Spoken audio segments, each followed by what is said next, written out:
Today we're going to delve into a fascinating area, embodied intelligence, specifically looking at the intersection of AI, robotics, and materiality. It's a critical topic because it fundamentally shifts how we understand cognition and design. Thank you, Professor Elliott. I'm really motivated to grasp this concept better. I find the idea of intelligence emerging from physical interaction rather than just abstract computation quite intriguing. Exactly. We'll explore how cognition and design aren't just abstract ideas, but actually emerge from the direct, recursive interaction between AI, robots, and the materials they engage with. It's about understanding how doing shapes thinking. Building on that, Sophie, a foundational concept is Karen Barad's agential realism.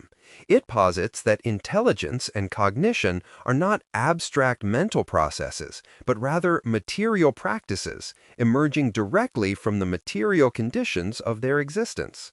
So, intelligence isn't just in the brain, but in how we interact with the world?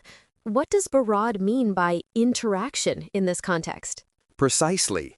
Intra-action suggests that entities, including cognitive agents, become intelligible only through their entanglements with the material world. It's a mutual constitution, where cognition emerges through these material engagements rather than existing prior to them. Materiality is an active agent, not a passive backdrop. I see. So, intelligence is fundamentally intertwined with the physical world and how we engage with it. It's not separate. This sounds like it has significant implications for design research. It does. Design research aligns with these scientific materialist viewpoints, emphasizing the empirical role of material interaction in shaping intelligence. We're moving beyond designs being solely predetermined by abstract algorithms. How does this manifest in practice? Can you give an example of how material interaction shapes design intelligence? Consider robotic arms interacting directly with materials like paint or multi-material composites. The design evolves through recursive processes where the material properties influence the outcome, and that feedback is then integrated into the AI systems for further refinement. The material itself actively participates in shaping the design. So, the robot isn't just executing a pre-programmed design. The material's response informs the next step of the design process. This reminds me of early ideas about AI. Indeed, Alan Turing's situated approach to intelligence proposed equipping machines with sensory apparatuses to engage with the world, learning like a child. Rodney Brooks' Nouvelle AI further emphasized creating embodied intelligences through situated interaction, departing from traditional symbolic AI. How did Brooks's Nouvelle AI differ from traditional symbolic AI then? Traditional symbolic AI focused on abstract representations and logical reasoning.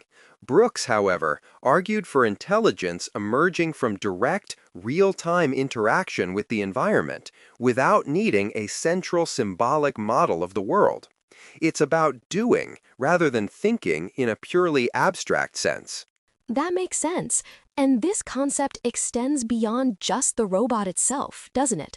I recall something about the extended mind. You're referring to Andy Clark's extended mind thesis. It argues that cognition is distributed across the body and external objects, including technical systems like AI and robotics. These systems can become integral parts of the cognitive process, effectively extending design intelligence into the material world. So, our tools and the environment aren't just aids to cognition. They can literally be part of our cognitive system.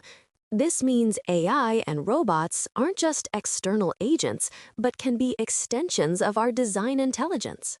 Precisely. This perspective is gaining traction in current AI research.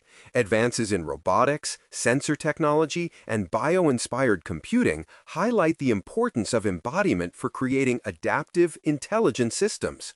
Kevin Warwick even envisioned AI systems benefiting from sensory engagement.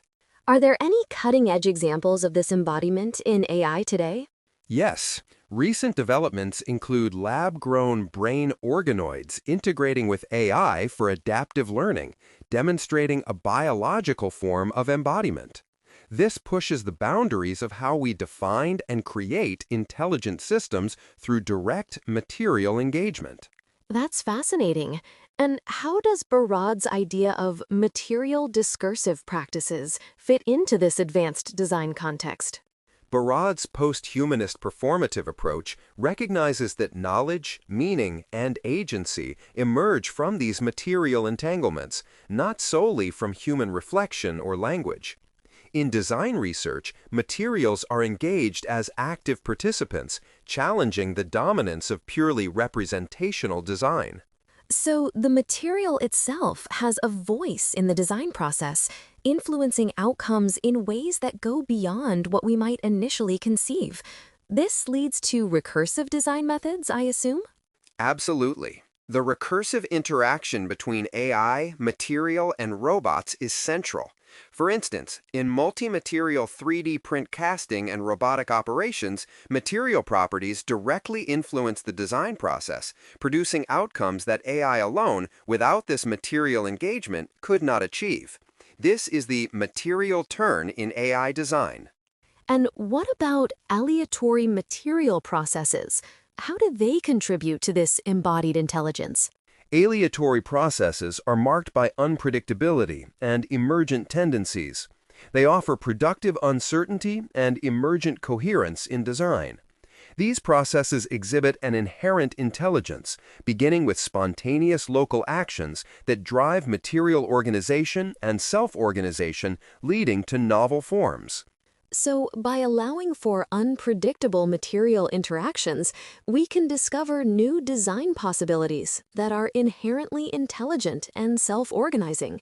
It's a truly dynamic interplay between AI, robotics, and the physical world. Precisely. This holistic view of embodied intelligence fundamentally redefines how we approach design and understand cognition itself. All right, Sophie, to bring our discussion to a close today, we've covered a lot of ground on embodied intelligence. We've seen how cognition and design aren't abstract, but emerge from direct, recursive interaction between AI, robots, and materials, drawing heavily from Barad's agential realism and the concept of intra-action. Remember, for your studies, always try to connect these theoretical ideas to concrete examples, like the robotic arm shaping paint, to solidify your understanding of how doing shapes thinking. Thank you, Professor Elliott. That's a really helpful summary. I have definitely grasped the core idea that intelligence is deeply intertwined with physical engagement, not separate from it.